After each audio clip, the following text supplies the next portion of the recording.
salaamaaleykum mbokku téléspectateur Ngor Plus comme ni ñu koy defee chaque instant donc tey donc c'est un peu spécial dans le sens où tey dañ nekk suñu benn kilifa boo xamante ne nii donc xam naa duñ ko présenter parce que bon ñun en tant que média muy waa Ngor Plus ñun miin nañ ko si suñu écran ba saa su ne moom saa bu amee lu muy wax daf ñuy solliciter pour que ñu jox ko suñu micro jox ko temps d'antenne bu doy. pour que mu wax ak askan wi wax ak askanu Ngor askanu Wakam askanu Yoff askanu tànk daal de façon générale donc dañ koy bàyyi mu nuyu téléspectateur Ngor Plus grand ñu ngi lay nuyu. maa ngi lay fay Bara di la nuyu bu baax di nuyu ñi nga xam ne nii donc ñoo ñuy seetaan muy d'abord waa Yoff waa Ngor waa Wakam waa tànk comme ni nga ko waxee waaye waa Ndakaaru parce que télé bi dem na fépp si Ndakaaru. donc ñu ngi nuyu ñëpp di présenté wu donc ñun la maa ngi tudd Ndiamé Diop nekk acteur politique à Yoff nekk koo xam ne collaborateur ministre Abdoulaye Diouf Sarr la nekk coordonnateur des cadres républicains bu Yoff mais aussi nekk directeur du centre hospitalier régional bu Ziguinchor. waaw grand ñu bon man grand laay wax parce que. ñun ñëpp xamante nañ grand nga mbokk nga frère nga tonton nga donc loolu lem nga boole mais tey jii nii bu ñu tey suñu waxtaan entretien plus day dugg un peu sur le cadre général bu ñu ne cadre général dafa am ay ponk yoo xamante ne nii dañ ko war a waxtaanee mu nekk loo xamante ne aussi si sa vie politique en tant que apériste nekk benn bokk yaakaar nekk aussi un membre boo xamante ne nii kii bu ràññeeku si à l'image de Abdoulaye Diouf Sarr donc tey jii loolu la nga ñu mën a wax. waaw maa ngi sant yàlla di kontaan bu baax si question boobu nga xam ne moom nga mu posé mais effectivement Ndiamé ku wax Ndiamé Diop wax Abdoulaye Diouf Sarr parce que c'est deux figures yu nga xam ne ni ñaari nit la mais benn la parce que sur le plan politique foo gisee Ndiamé gis nga Abdoulaye Diouf Sarr foo gisee Abdoulaye Diouf Sarr gis nga Ndiamé et d'ailleurs suma action politique en réalité c'est avec Abdoulaye Diouf Sarr moom lay àndal pour def li nga xam ne nii mooy suñu action politique soit au niveau de l'APR bi nga xam ne mooy suñu parti mais aussi si biir coalition Benno Bokk Yaakaar donc bon Ndiamé mooy Abdoulaye Diouf Sarr mooy Ndiamé suma action politique c'est par rapport ak moom donc ñu ànd di cheminer depuis très longtemps ba tey jii donc ñu ànd continuer di cheminer et je pense que chaque fois que tant que Abdoulaye Diouf Sarr mu ngi ci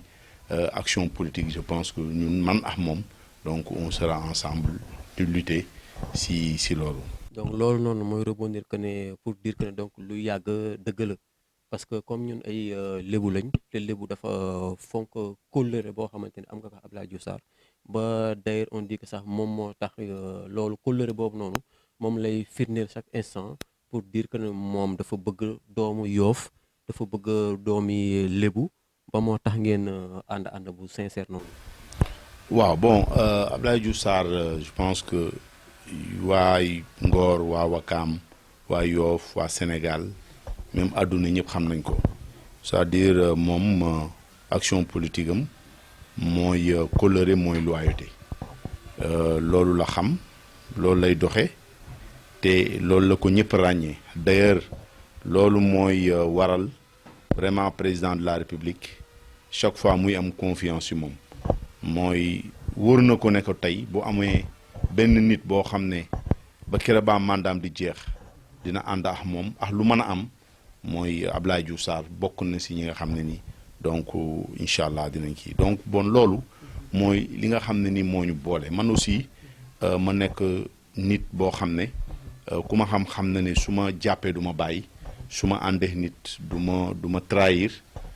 damay dem ba lépp lu nga xam ne nii rek loolu la ñu yàlla may ñu xam ne loolu la jël lépp te ko ci loxo yàlla donc loolu mooy li nga xam ne moo ñu gën a boole ak Abdoulaye Diouf Sarr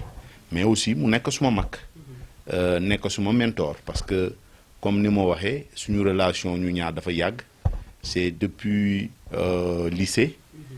ensuite ma dem université wax naa ba may def suma mémoire de maîtrise boobu mu ngi nekkoon directeur financier bu SNHLM moom moo nekkoon directeur tey boo xoolee première page suma mémoire donc moom moo si nekk dama directeur de mémoire Abdoulaye Diouf Sarr booba yàgg na c'est depuis des années depuis année 95 96 97 98 ba 2000 ba léegi nii donc ñuy ànd mu nekk koo xam ne dama ko mas a jël def ko référence parce que ñoo bokk fu ñu juddoo ñoo bokk ngapparu ba ma ràññee aussi xamante ak moom boobu maa ngi nekk président ASC ngapparu vraiment mu nekk ànd boo xam ne ànd bu yàgg la ànd bu sincère la ànd dëgg la ànd ñaari nit yoo xam ne àndu nawle la donc loolu daal mooy li nga xam ne nii mooy suñu relation ak monsieur le ministre Abdoulaye Diouf Sarr. waaw donc si Abdoulaye Diouf Sarr boo nga xam ne moom nga daanale si la ñuy jox la benn question boo xamante ne peut-être c'est relatif à la démarche politique de monsieur le ministre Abdoulaye Diouf Sarr mu nekk maire sortant fii ci Yoff ñu jóge ci ay élections yoo xamante ne ñëpp gis nañ ni ma fa demee au niveau de la ville de Dakar nekk aussi au niveau de la ville commune de Yoff aussi donc mu nekk ay échéances yoo xamante ne moom sortant la ci nekk mais si sortant boobu aussi directeur moi j'ai l'impression que ni dafa man ni que moom il n'a pas perdu fii si Yoff. waaw bon merci beaucoup question bu am solo nga ma laaj muy jëm si élection yi ñu génn malheureusement monsieur le ministre wala la coalition Benno Bokk Yaakaar perdre ko moom mu nekkoon si bopp bi perdre aussi les élections à Dakar ñuy profiter aussi occasion bi pour féliciter Seyna Issa Samb et la coalition Yewwi Askan Wi bi nga xam ne ni yàlla dafa def ñu gagné élection yi maa ngi leen di féliciter bu baax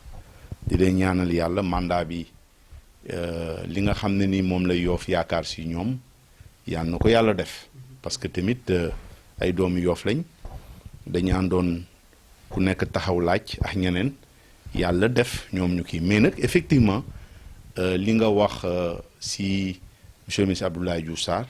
mooy la ñu waxoon bër ma yaa daanu mel ni yaa daan ndax ñëpp xam nañ ne tey boo génnee à Yoff li nga xam ne mooy cofeel li nga xam ne ni mooy yaakaar bi nga xam ne ni Yoff amoon nañ ko si moom mu nekk maire def fi ay résultats yoo xam ne benn maire mësu ko fi def da ngay gis ne ba léegi yaakaar boobu moom la ñi am si moom et des fois ñi posé wu question qu'est-ce qui s'est passé lan moo xew mais dogalu yàlla la mu nekk loo xam ne ñun suñu wàllu biir suñu bopp dinañ ko analyser nañ ko sax mais li si ëpp solo ñu di ko jàpp mooy xam nañ ne cofeel ak yaakaar ak mbëggeel bi nga xam ne ni moom la Yoff amoon si moom ba léegi nii Yoff loolu moom lañ am si moom ndax bu génnee di saavonte nit ñi su génnee nit ñi cofeel boobu noonu dañ koy wan te gëm naa ne dinañ ko manifester waat si élection yi nga xam ne nii moo di ñëw muy élection yu am solo des élections législatives te moom mu war a taxaw waxat waa Yoff kaa leen ànd ak man kaa leen jàppale ma te gëm naa ne loolu li fi jàlloon jàll na on va pas être de mauvais perdants parce que quand même loolu la yàlla dogal mais gëm naa ne élection yi di ñëw cofeel ak yaakaar ba nga xam ne ni Yoff moom lañu amoon si moom incha allah dinañ ko delloo si moom wanaat ko manifester ko ba mu am une large victoire teg ko si loxo son excellence le président Macky Sall si élection législative yi nga xam ne ni mooy ñëw. parce que man dama gis mu mel ni genre déclic par rapport ak élection yi nga xamante ne moo fi jàll muy maire bi que tey jii nii monsieur le ministre dafa amaat beneen taxawaay à travers Yoff même à travers Dakar parce que fi mu nekk nii bon il est tellement médiatisé que fi mu nekk nii lépp lu muy def gars yi ñu ngi koy gis day muy dugg si mbokkaam yi di dem fa loolu c'est quoi en fait. waaw loolu je pense que Abdoulaye Diouf Sarr mosu si dañ maanaam dugganteem ak mbokkam yi jàppale mbokkam yi jàppale waa Yoff jàppale askan wi barki démb bu ñu demee à Silène fi nga xam ne nii foofu la sosoo gannaaw bi ñu jullee ba pare may profité occasion bi di ñaanal waa Yoff ñëpp waa Ngor yëpp ak waa Wakaam yëpp di leen wax déwénati di leen baalu ax si li nga xam ne moom lañ génn di ñaan yàlla lépp lu nga xam ne nii dañu ko jaamu yàlla si weeru koor gi yàlla nañu ko yàlla nangul ba ñu fa demee mag ñi dañu jël kàddu seede si moom ne ko la nga doon def ba nga xam ne nii yaa ngi nekk maire ren defaan nga lu raw loolu si Korité bi yow Ngor nga dëkk Yoff nga dëkk gis nga ne fépp foo xam ne nii rek nit nekk na fa quartier bu ne yónnee na fa soble yónnee na fa pomme de terre yónnee na fa leneen te loolu moom ba mu koy def booba nekkul ministre nekkul maire bu mu nekkee maire ak ministre di ko def yàlla na continuer nekk ministre mais ba léegi nii nekkatul maire mais mu continuer di ko def donc bon dafay wone cofeel bu nga xam ne nii moom la am si askanam donc loolu muy action boo xam ne nekk maire taxuloon mu koy def te mu ngi continuer di ko def loolu nag dafa tax ne waa Yoff comprendre ne Abdoulaye Diouf Sarr c'est pas un homme politique boo xam ne action politique am jëmale ko si Yoff position bi mu am si gouvernement wala si faneen moo taxoon mu di ko am loolu nag dafa nekk loo xam ne les Yoffois ont compris que kii kat ku jar a jàppale la kii kat doomi Yoff la boo xam ne war nañ ko yëkkatiwaat war nañ ko pousser waat war nañ ko gën a accompagner surtout moment bi nga xam ne lébu ku ko xam-xam na dafa bëgg mbokkam mën nañu xeex suñu biir mais bu ñu jógee fële xeex daal suñu kaw rek dañuy faral te ñëpp gis nañ ne wax nga wàllu médiatisation bii war mooy dafa am ñoo xam ne dañu jokk vraiment am benn taxawaay am benn bëgg-bëgg mooy xeex Abdoulaye Diouf Sarr mooy daaneel Abdoulaye Diouf Sarr loolu nag moo tax fibre patriotique boobu moo tax tey waa Yoff ku si nekk taxaw ne kii kat suñu doom la duñu ko seetaan ñu di ko. mais aussi daaneel vous parlez de daaneel mais daaneel si bon sens parce que Abdoulaye Diouf Sarr actuellement c'est un ministre d'État koo xamante ne Macky Sall am na fu mu ko teg fu kawe parce que tey jii nii Macky Sall du jël ministre de la santé di ko jox n'importe qui donc man en tant que Baye Bara responsable Ngor Plus j'ai eu un entretien avec le ministre donc tey moom cursus bi mu teg noonu c'est parce que defuñu ko ministre par hasard donc dañ ko def parce que daf ko mérité donc tey jii nii bu ñuy wax ay remaniements def nañ ko ñaata yoon remaniement mais mosoo gis ne génn nañ ko daaneel nañ wàcce nañ Diouf Sarr donc ñooñu tey jii nii je ne sais pas xaw ma na laa ko mën a expliquer donc tey jii nii ñoom ban sens la am tey bu ñu ne dañuy daaneel Abdoulaye Diouf Sarr. xam nga politique dafa am nu mu tëddee dañu génn si ay élections yoo xam ne ni élection locale la Abdoulaye Diouf Sarr a toujours gagné sa base a toujours gagné Yoff yàlla def ñu génn élection locale yàlla dogal Abdoulaye Diouf Sarr perdre à Yoff perdre Dakar bi nga xam ne nii. mais attends mais perdre boobu aussi est-ce que c'est à l'image de Diouf Sarr wala c'est à l'image de la mouvance politique bi nga xamante ni moo jóg. waaw mais xaaral ma yeggali c'est-à-dire Diouf Sarr c'était la tête de liste. waaw moo jiite liste bi à Yoff jiite ko à Dakar damay expliquer ña nga xam ne ni tey c'est des détracteurs taxaw di jël position yoo xam ne dañu bëgg tey bu ñu sañoon Abdoulaye Diouf Sarr daanu mooy c'est des opportunistes dañ génn élection boo xoolee Abdoulaye est en train de subir beaucoup d'attaques te li si ëpp ay attaques da ngay jàng ne ñoo xam ne ñun ak ñoom ñoo bokk mouvance politique wala ñoo bokk parti politique si ñoom lay jóge ñu koy monter si ay nit bu demee ba ñenn di demander la démission de Abdoulaye Diouf Sarr avec tout ce qu'il a fait dans le ministère de la santé ñëpp reconnaître que ne depuis l'histoire de la République au Sénégal aucun ministre de la santé n'a fait autant que Abdoulaye Diouf Sarr en termes de résultats dinaa si ñëwaat xam ne après di nga ma poser question yi résultats yi ma wax leen mënuma wax lépp li nga xam ne nii lu am solo la te Abdoulaye Diouf Sarr def ko fi ñooñu nag tey peut-être Abdoulaye Diouf Sarr dérange c'est quelqu'un qui dérange parce que effectivement c'est un ministre compétent qui fait des résultats. Qui dérange, c'est la personne ou bien son compétence? Et je pense que tu sais langue politique dafa mel ni arène des fois bu nga xam ne nit ñi duñu comprendre seen adversaire parce que ñi nga xam ne nii ñun ak ñoom ñoo bokk langue politique yi waxuma ñu jóge dëkk Yoff de mais si yeneen niveau yoo xam ne ni peut-être sax yow doo ko soupçonné ñooñu am nañ yeneen agenda politique mais agenda Abdoulaye Diouf Sarr politique am mooy Macky Sall Macky benn Macky ñaar Macky ñett et Macky point c'est-à-dire ce qu'il a dit mooy sànq wax naa la si loyauté am mooy tant que Macky Sall est là mu ngi ànd ak moom di ko suivre di dem ak moom quelles que soient les circonstances mais ñooñu peut-être am nañ yeneen donc Ablaye c'est quelqu'un qui dérange moo tax tey ñu def benn campagne de déstabilisation bu jëmale si moom gis nga chaque fois bu ñu déggee temps yi après événement yi nga xam ne moom à Louga ku nekk mu ngi jokk ñuy wax mel ni Ablaye bii nekk ni ministre de la santé du Ablaye bi nga xam ne ni boo delloo tuuti si gannaaw avant les élections moom lañ doon kañ moom la ñu kañ si monde bi moom la ñu kañ fépp moom la ñu kañ ba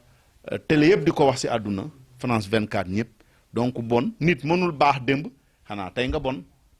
voilà donc bon loolu dafa am lu nekk si gannaaw loolu nag bi nga xam ne nii ay mbokkam sentir nañ ko bi nga xam ne ay mbokkam gis nañ ko tax na tey ñëpp ñu nga xam ne nii tey Yoffois la ñu retourné waat sentir xam ne seen doom bii kat duñu ko bàyyi ay nit di ko attaqué ay nit di ko nërmeel ay nit di ko kii donc moo tax tey élan de solidarité boobu nekk si gannaaw Abdoulaye Diouf Sarr ba jeunes yi nga xam ne nii ñu si bëri tey ils n'avaient pas compris voter contre moom tey aujourd'hui ñu bëri ñu ngi koy rëccu mag ñi nga xam ne nii defoon nañ loolu ñu ngi koy rëccu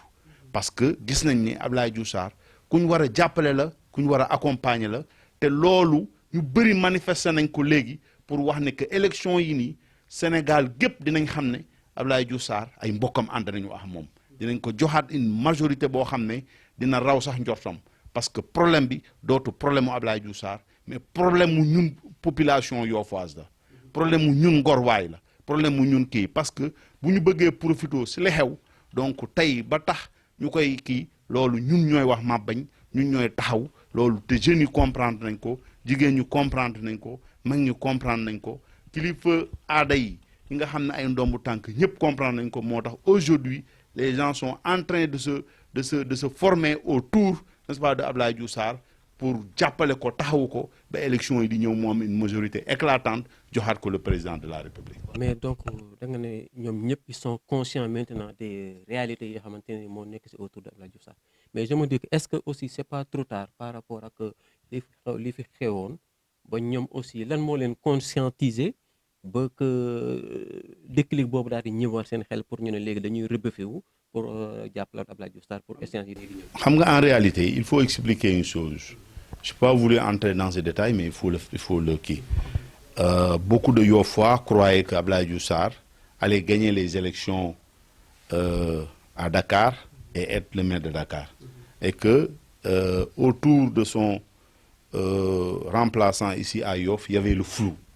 où personne ne savait qui était le candidat ba nga xam ne voilà ba nga xam ne loolu dafa indi jixi jaxa si boppu nit ñi nga xam ne ni aussi ñoo nekkoon de l'autre côté donc nekk ay opposants profito si loolu wax jaxase bu ñu bëri comprendre ñu woon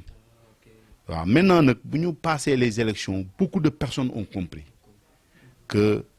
Abdoulaye Diouf Sarr bi kat c'est quelqu'un qui aime Yoff et et c'est quelqu'un qui œuvre et qui continue à œuvrer pour Yoff pour développement loolu nag biñ si yokkee attaques yi nga xam ne nii mu ngi jóge si famille politique am ak yeneen donc mu indi benn fibre patriotique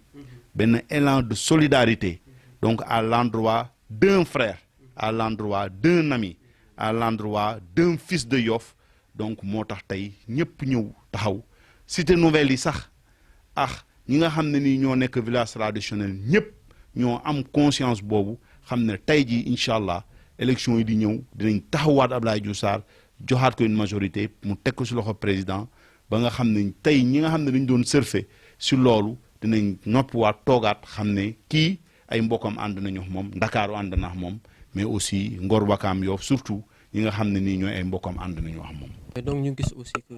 ministère bi mu nekk mooy de la santé yow aussi nga nekk ci santé bi aussi ñu gis na aussi le ministre aussi mu ngi siy def ay jéego yoo xam te yu am solo tey sax sànq wax nga ko est-ce que mën nga revenir aussi si loolu. waaw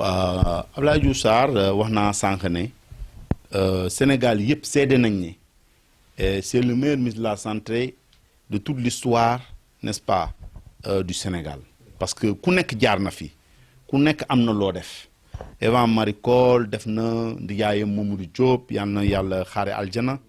ak keneen ku nekk def na mais tey li mu def kii boo si jëlee benn mooy bu jëkkoon baara bu ñuy tabax hôpital dinañ dem plus de 10 ans ñu naan hôpital ba léegi pareegul waxuma sax hôpital mais centre de santé daana am 5 ans 6 ans 7 ans du pare en l'espace de 2 ans mu tabax 4 hôpitaux yoo xam ne nii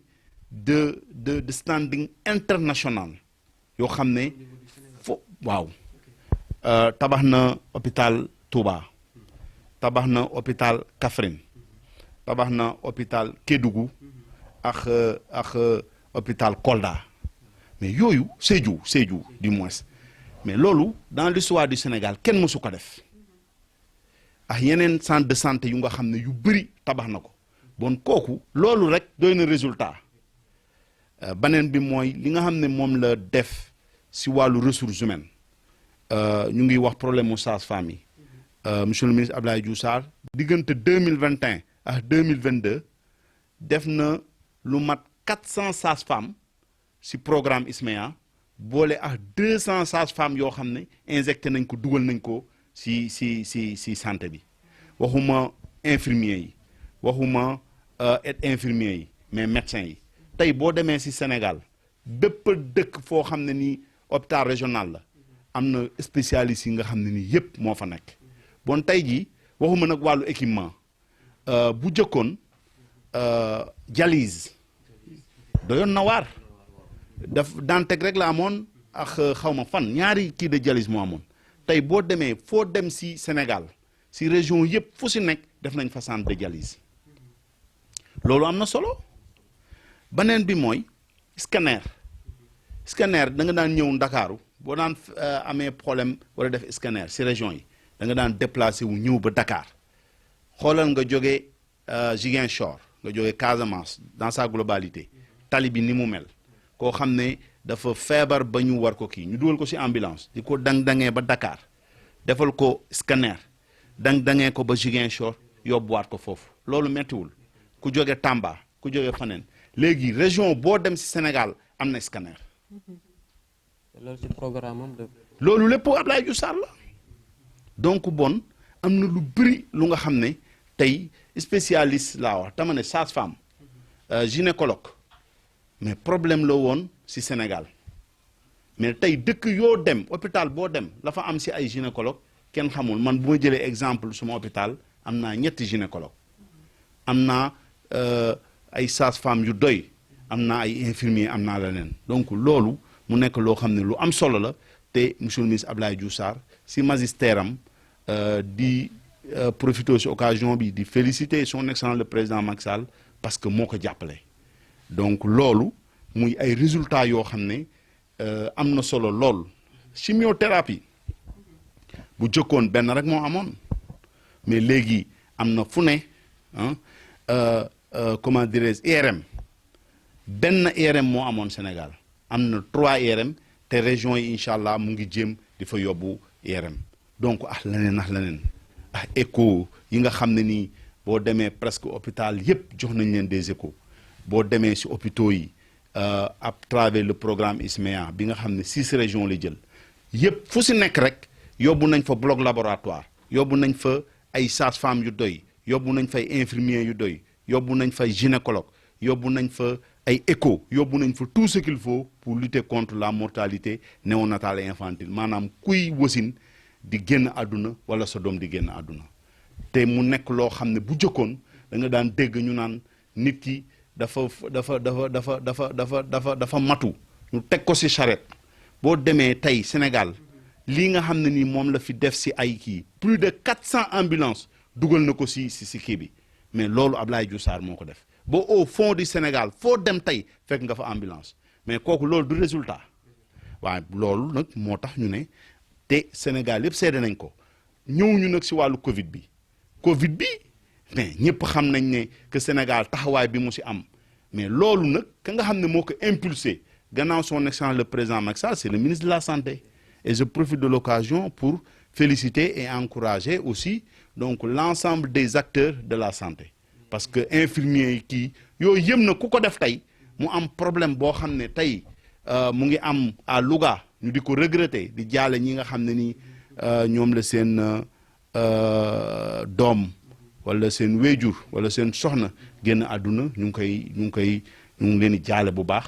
mais loolu su amee ba nit ñi di si profito lu nekk ñu koy wax di ko jëmale si moom mais loolu sabotage la loolu nag duñ ko nangu ñun ndax nit du liggéey ba pare nga ñëw si benn wax wala ay jëf wala ay lu mu doon bëgg a yàq liggéeyam loolu yaakaar naa Sénégal duñ seede nañ li mu liggéey ba pare te Sénégal duñ nangu loolu donc bon gàcce ngalaam Abdoulaye Diouf Sarr. li nga wax nii est-ce que les gens sont conscients de ce que monsieur le ministre a fait ci côté santé bi parce que li nga wax nii bon médias yi ñun ñëpp teg nañ ci suñu bët donc ñun en tant que média ñun xam nañ Abdoulaye Diouf Sarr ba tout récemment am nañ benn conversation bu ñu amoon tout récemment pour vous expliquer li xamante ne ni moom la le ministre réalisé ci côté santé bi mais léegi moi je me dis que est-ce que c'est pas trop tard pour man parce que tamit xam nga sénégalais aussi moom liñ teg loxo rek la xam parfois mën nga def dara sax def ko ni ñoom ñu banaliser ko mais est-ce que aussi ni yéen aussi jotul pour que ngeen def promotion loolu noonu pour que waa Sénégal xam monsieur le ministre li mu fi def. waaw dëgg la am nañ ci part de responsabilité ministère bi ña nga xam ne ñoo yor communication bi am nañ ci part de responsabilité ñun ñi nga xam ne ñoo ànd ak Abdoulaye Diouf Sarr am nañ ci part de responsabilité moo tax nag tey ku mel ni man jóg tey taxaw à travers Ngor Plus muy télé boo xam ne fépp lañ koy liwee ci Ndakaaru te ci wàllu réseau yi boo demee YouTube fu nekk dañ ko fay kii ma wax ci pour que adduna bi xam li nga xam ne Abdoulaye Diouf Sarr moom la mu ngi kay def ci santé def ko Ndakaaru xam ko Sénégal xam ko ñëpp xam ko ñu xam ne kat kii ministre la boo xam ne tey ñëpp dañ ko war a tàccu féliciter ko encourager ko donc baare aussi ñi nga xam ne ni tey ay détracteurs lañ dañ jóg pour des raisons politiciennes moo tax ñu yàq xelu sénégalais yi te loolu ça ne passera pas. bi nga waxee détracteur yàq xelu sénégalais yi dafa am benn kii bu ma ñëw léegi nii ci sama idée muy benn waaye Cheikh Seck j'ai vu que mu def ay vidéo par rapport ak pour attaquer la loolu mën nga ci def benn commentaire par rapport. waaw merci beaucoup muy question bu ma neex bu am solo parce que dama jékki-jékki gis vidéo ñu ne Cheikh Seck génn wax ne Abdoulaye Diouf Sarr dafay def promotion ñoo xam ne ni ay immigré lañ woon ñoo xam ne jànguñu ñoo xam ne ni ay xaritam lañ ci wàllu politique dañ ko doon tendance sax pour neexal leen tax mu kii ma yaakaar ne peut-être Cheikh daf ma xamul may wax ne man ñi ma xam nañ ne je suis sorti de l'université Cheikh Anta Diop avec une maîtrise en gestion des entreprises am aussi MBA en administration am MBA en gestion des projets liggéey démb balaa tey di ñëw nekk directeur financier si ay structures yu bëri nekk aussi chef des services administratifs comment dirais-je à l'ENEA jóge fa nekk chef de cabinet jóge fa nekk chef des services administratifs et financiers bu hôpital Aristide Le Dantec ba tey sama cursus sama expérience ak suma ay diplôme may ma tey ñu def ma directeur du centre hospitalier régional donc bu taxawee bëgg yàq der yàq xelu sénégalais yi yooyu yëpp si ay mbir la yoo xam ne pour attaquer Abdoulaye Diouf Sarr la pour nasaxal liggéeyam pour saltel liggéeyam moo tax ñu koy wax moo tax maa ngi profité si occasion bi pour wax sénégalais yi que ne Cheikh Seck la mu wax du dëgg tegu ko si dëgg te yàqal la ko defee donc man mi nga xam ne nii donc man tey maay le directeur du centre hospitalier régional Ziguinchor fu ma jaar yëpp université jaar faneen ak faneen yëpp xam nañ ma donc non seulement en termes de capacité xam nañ ma bu baax mais aussi fépp fu ma jaar def naa fa ay résultats yoo ba xam ne tey bu demee Ziguinchor laaj waa Ziguinchor kan mooy directeur Ndiamé Diop ñoom dinañ mën a seede par rapport ak sama nekki foofu bu jaaree Dantec laaj foofu dinañ ko wax bu jaaree ENEA bi nga xam ne nii fa laa jaaroon nekk chef des services administratifs et représentant le directeur du COUD ba ñuy nekk foofu ñoom xam nañ ma ak structure yeneen yi ma jaar nekk fa directeur financier ak faneen donc loolu lu nekk la loo xam ne du dëgg daf koy wax di ko kii la ma si gën a metti nag mooy des personnes yoo xam ne nii xam nañ ma xam leen ñu dëkk Yoff xam man maay kan xam ne la ñuy wax du dëgg ñoom laay gis ñu koy partagé mu nekk loo xam ne nii après je me suis dit que ne lii jarul na xari sax parce que nit ku nekk si àdduna di nga am noonu mais noonu da lay permettre pour que nga kii man la ma si metti du man mais Abdoulaye Diouf Sarr bi nga xam ne nii si man à travers man lañ bëgg a profito pour di ko attaquer di ko kii et loolu ça ne passera pas donc dama ko doon def pour leeral Sénégalais yi leeral Yoffaay leeral nit ñi ku ma xam na ne donc man sama diplôme ak suma capacité ak suma jàng moo ma may tey fi ma nekk gannaaw ba nga xam ne nii président de la République def na ma confiance et puis yaakaar naa ku président di fal par décret présidentiel mais xanaa président nag wax dëgg yàlla waaw cuunewul te am na ay information sur les personnes ba mën a fal tey nit donc bon loolu yàq der la. waaw donc mooy li nga wax rek parce que donc nit ki tamit loolu aussi man ni ma si jàngat mooy dafa war a tax aussi nga gën a góorgóorlu aussi loolu aussi day tax nga gën a góorgóorlu si sa poste bi nga xamante ne moom nga mérité et je me dis que c'est pas Abdoulaye Diouf Sarr moo la ko fal mais c'est le président en personne moom moo jël génne décret ñun ñëpp loolu fekk nañu fi bi mu décret bi mu lay nommé fekk na la fi fekk nañu fi ñun ñëpp donc xam nañ ni mu fa demee c'est pas Abdoulaye Diouf Sarr moo tànn loolu peut-être bu Abdoulaye Diouf Sarr bu ko doon tànn peut-être xam naa sax dina am ñoom te ñoo gën a mieux placé pour jox leen ko mais le fait que Macky Sall le président son excellence jël décret bi def ko ne monsieur Ndiamé Diop te ñun aussi ñu siy sagu parce que doomu lébu nga donc ñun aussi dañu si kontaan ci loolu parce que xam nañ ne doo cuune même bu dul loolu sax milieu associatif bi nga nekk aussi loolu aussi da nga ko voilà te loolu expérience boo xamante ne lii day tax aussi yow nga xam kan te ba léegi ni yow yaay le président de RS Yoff aussi. oui président RS Yoff j'ai été commissaire aux comptes de la Fédération sénégalaise de football pendant des années donc voilà donc loolu aussi day tax aussi ñu rebondir aussi si actualité mën ñu fi wax tey waxuñu si actualité gis nañu aussi coow li bare na torop te coow li mu bare yëpp c'est à l'image du ministre Abdoulaye Diouf Sarr ministre de la santé mu nekk aussi loo xamante ne yombul aussi mais coow li aussi su bare aussi dañ koy sant yàlla benn instant parce que ku boot na leen koy waxatee ku boot bukki xaw ma xaj bawul waaw donc terme boobu laa ko mën a exploiter donc ñu gis tey ci samedi bi bii ko weesu muy jeudi ñu gis le maire de la ville de Dakar def benn point de presse donc point de presse boobu noonu am na leneen lu ko jiitu woon ba tey jii ne moom mu jël wax ci presse bi que genre comme Macky Sall da koy day xajamal kii wam bi quoi day xajamal magistrat am bi donc ma gisaat beneen point de presse boo xam te ne ni benn boo koy répliqué wu si loolu pour dire que ville de Dakar mooy le maire de la ville ak Barthélémy Diaz day xeexe maire bi donc loolu ban commentaire nga si def. commentaire bi ma si def mooy maa ngi nuyu au passage le maire Barthélémy Diaz di ko wax ne mandat bi mu yor mandat Ndakaaru la mandat Dakaaruwaay la man ma si nekk si biir yow nga nekk si biir keneen nekk si biir nekkul mandat Yewwi Askan Wi si bannière Yewwi Askan Wi lañ ko fale mais gannaaw ba nga xam ne nii moom lañ ko teg mu nekk maire Dakar maire ñëpp la. amatul opposition foofu. waaw maanaam waratul am parparloo bu jëlee nag ay nit yoo xam ne dañu am problème ak état ba tax moom si wàllu politique parce que ñooñu peut-être moom lañ gën a jegeñ mu jël li nga xam ne nii ñun ñoo ko moom di ko neexale ay nit ñu nekk d'accord loolu d'accord ñu si code des collectivités territoriales dafa am lu mu taxawal dafa am li ñu naan organigramme bu nga xam ne dañ naan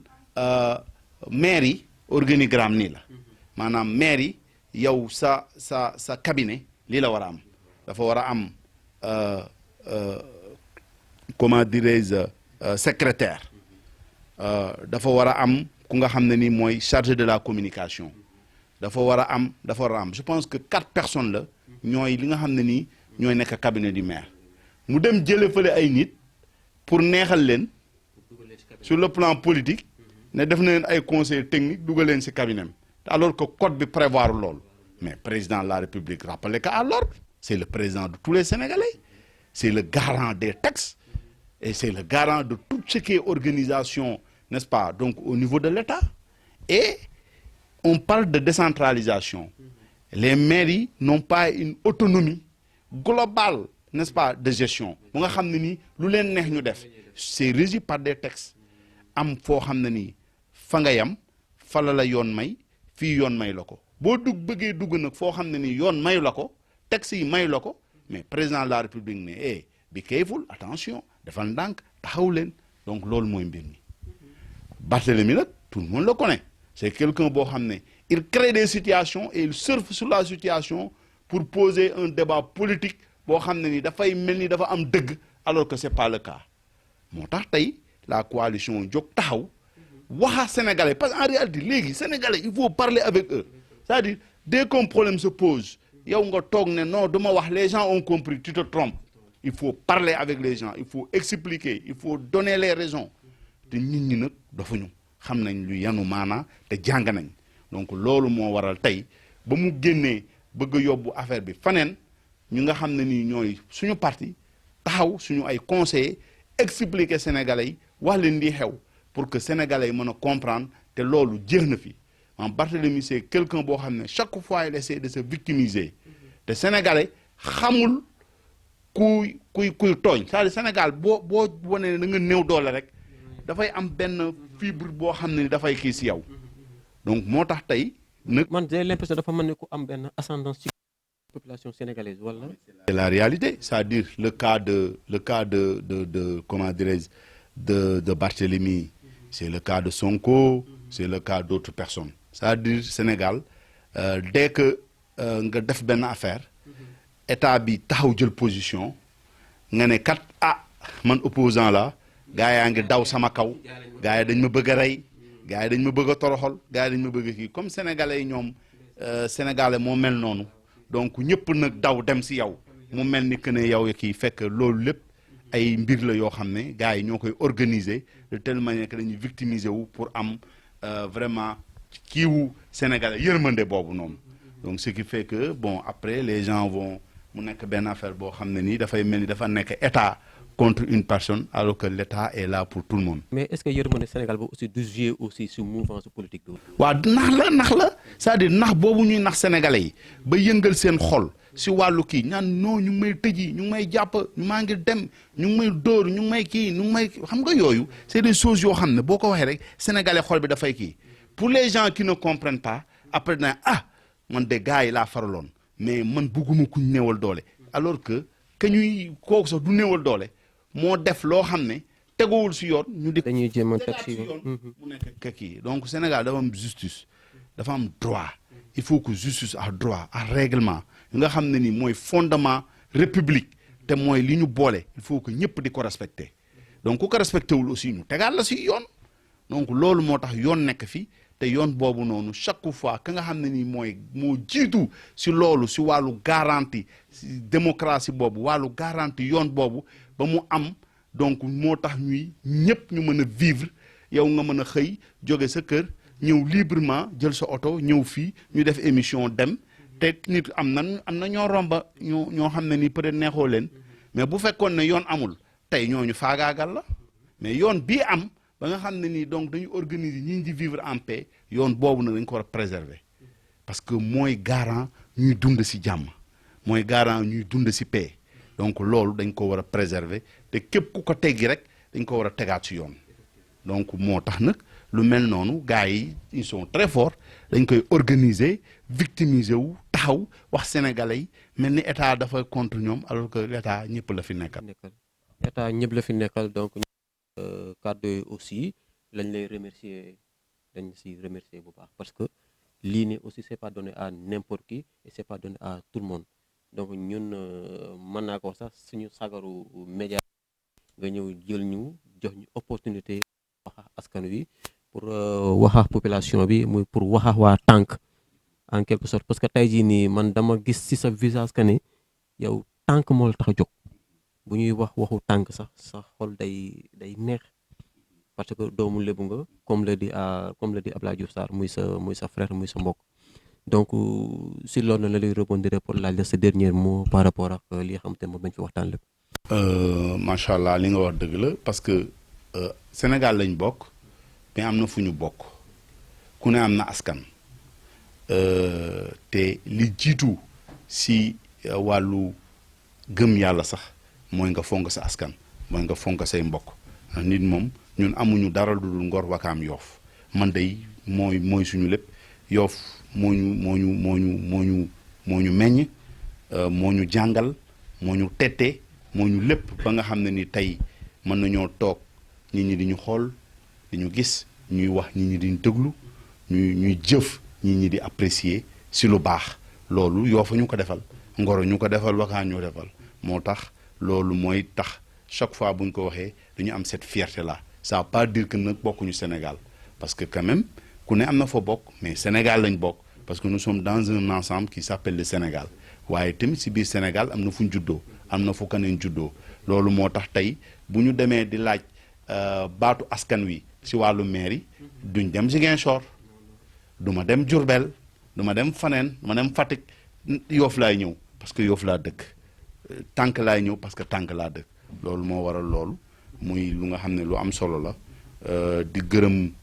suñuy mbokk di gërëm ñëpp di gërëm waa Ngor Plus muy télé professionnel boo xam ne j'aime bien cette télé chaque fois que je veux communiquer sur des choses importantes damay ñëw si yéen parce que non seulement la pertinence bi ngeen di waxee poser le débat si wàllu question le respect que vous avez à l'endroit de vos invités et plus le professionnalisme si wàllu wépp donc moo tax vraiment di profito di la remercier parce que chaque fois ñu war a wax da ngay ñëw ñu wax nga teg donc Sénégal yëpp di ko kii di jeexal si benn mbir rek mooy di nuyu suma mentor suma xarit suma leader monsieur le ministre Abdoulaye Diouf Sarr di lancer un appel à tous les Yofois di leen wax ne li ñu rawoon li nga xam ne moo jàll na loolu nangu nañ ko waaye li nga xam ne ni moo nekk suñu kanam ñun ñëpp ni ñu yëgee ne monsieur le ministre Abdoulaye Diouf Sarr dafa am ñu ko nar a néewal doole jóge fële donc loolu duñ ko nangu te ni nga xam ne ni moom lañ ko mën a xeexale mooy élection yi di ñëw ñu jox ko une majorité mu teg ko si loxo président mu positionné waat ko si wàllu gouvernement positionné waat ko si wàllu kii ba nga xam ne ni bu ëllëgee ni mu bëggee Yoof chaque fois mu yëkkati di indi Yoof dina continuer collaborer si ñëpp ñu nga xam ne ni ñoo fi nekk et pourquoi pas la maire bi nga xam ne yàlla moo leen fi teg pour l'intérêt de tout le monde pour l'intérêt de Yoff et pour l'intérêt du Sénégal Merci beaucoup. Yoff pour l'intérêt de tout le monde, pour l'intérêt de Sénégal ñun aussi moo ñu permettre aussi ñu ñëw fii pour jël suñu émission jël suñu temps d'antenne jox ko le directeur de régional même je peux dire de l'hôpital Ziguinchor mu nekk monsieur Niamé Diop mu nekk koo xam te ne aussi ku oyof ku xam li muy def ku xam li muy def parce que boo gisee tamit wax nañ ko sànq président Macky Sall moo ko fal du Abdoulaye Diouf Sarr moo ko fal du keneen koo xamante ne du Abdoulaye Diouf Sarr moo ko fal c'est le président de la République Macky Sall moo ko fal par décret pour mu dem nekk hôpital régional bu Ziguinchor donc loolu noonu benn aspect la dama ko bëggoon. Mais sur proposition du ministre Abdoulaye Diouf Sarr qui nous a connus, qui nous a fait confiance et qui a proposé donc au président Macky Sall qui a accepté, qui nous a nommé. donc loolu noonu dafa leer. te loolu aussi ñun dañ si war a am fierté par rapport ak li xamante ni moom la ñuy yëngu man day personnellement dama pas personnel am naa si fierté parce que doomu tànk la doomu lébu la te télé bi aussi vocation c'est ça li xamante ne leerul si lébu gi nii mu leeral ko ba moo tax ñu ñëw fii nii pour wax ak monsieur Niamé Diop donc c'était entretien plus mu nekk loo xamante ne aussi tey jii nii la mënoon a demee pour éclaircir un peu li xamante ni jaar na fi ci côté actualité donc xam naa dañ leen di joxaat dig daje ci beneen émission ci entretien plus ak beneen autorité boo xamante ne nii toujours ci gox bi muy Ngor Yoff Ouakam à la prochaine.